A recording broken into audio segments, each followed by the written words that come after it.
دعائیں قبول کیوں نہیں ہوتی؟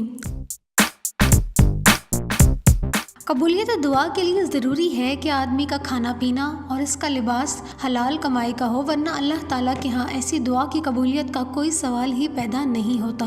اسلام میں دعا کی بہت بڑی فضیلت و اہمیت آئی ہے، لیکن عام طور پر لوگ دعا کی حقیقت سے بے خبر ہیں۔ یہی وجہ ہے کہ ہماری مساجد میں جہر کے ساتھ اجتماعی طور پر لمبی لمبی دعائیں ضرور پڑھی جاتی ہیں، اور بڑے بڑے اجتماعوں اور جلسوں میں بھی کثرت دعا کی گونج سنائی دیتی ہے، مگر قبولیت نام کی کوئی چیز نظر نہیں آتی۔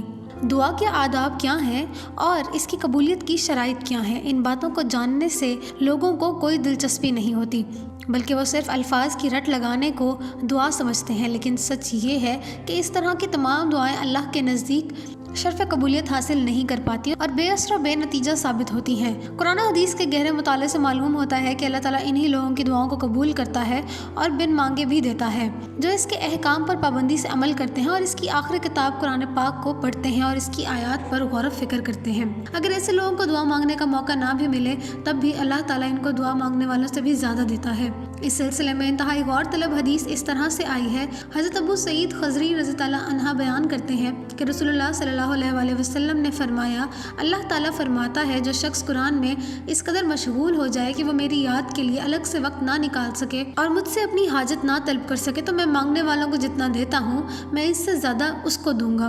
نیز اللہ کے کلام کا درجہ دنیا میں تمام کلاموں کے مقابلے میں ایسے ہی بلند ہے جیسے خود اللہ تعالیٰ کا درجہ اس کی مخلوق کے مقابلے میں۔ دین کی حقیقت اللہ کی یاد اور اس کے بندے کی طلب کا نام ہے۔ قرآن ان دو چیزوں کی طرف رہنمائی ہے۔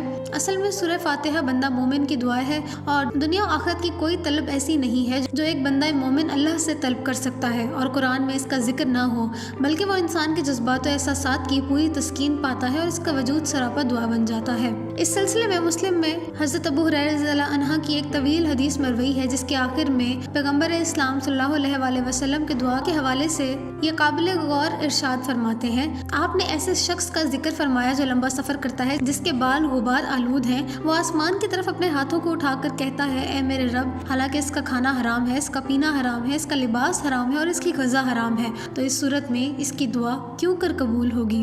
آج کل مسلمان ہر جگہ انفرادی و اجتماعی دعائیں کرتے ہوئے نظر آتے ہیں، لیکن ساتھ ہی یہ شکوہ بھی کرتے ہیں کہ ہماری دعائیں قبول نہیں ہو رہی اور ہماری مشکلیں دور نہیں ہو رہی۔ اس حدیث میں اسی الجھن کا پورا جواب موجود ہے۔ اصل یہ کیسے دعائیں قبول ہوں گی اور مشکلیں کیسے دور ہوں گی، جبکہ لوگ جو کھا رہے ہیں، جو پی رہے ہیں، وہ سب حرام کی کمائی کا ہے۔ وہ نہ خود حرام کاموں سے باز آتے ہیں اور نہ ہی دوسروں کو ان سے بچانے کی کوشش کرتے ہیں۔ اس طرح اللہ تعالیٰ کی نافرمانی اور گناہوں کی کثرت سے مصیبتیں آتی ہیں اور مشکلیں دامنگیر ہو جاتی ہیں، تو اس وقت اللہ تعالیٰ کے نیک بندوں کی بھی دعائیں قبول نہیں ہوتی۔ اس صورتحال میں مشکلوں اور مصیبتوں سے چھٹکارا پانے کے لیے اپنی اصلاح کے بجائے اللہ تعالیٰ کے حضور دعا کے لیے محض ہاتھ اٹھانا ایک مذاق کے سوا کچھ نہیں ہے۔ دعا ہے کہ اللہ تعالیٰ ہمیں اپنی اصلاح کرنے کی توفیق دے اور زیادہ سے زیادہ اللہ پاک سے دعائیں کرنے والا بنائے۔ آمین۔